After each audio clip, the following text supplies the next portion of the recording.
গতকালকে রাত্রে আপনারা দেখেছেন একটা উদীয়মান তরুতাজা একটা ছেলে আমাদের যুব আন্দোলনের দায়িত্বশীল, ওকে কিভাবে নির্মমভাবে তাকে হত্যা করা হলো। বর্তমান সরকারকে বলছি, প্রধানমন্ত্রীর কথা এবং তাদের তৎপরতা দেখলে তো খুব ভালোই লাগে, কিন্তু তার আশেপাশে যারা রয়েছে তাদের তৎপর হতে হবে।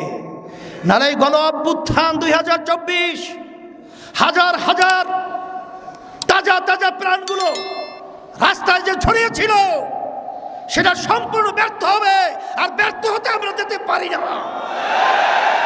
এই দেশে আমি জন্মগ্রহণ করেছি, এই দেশের আমি সন্তান।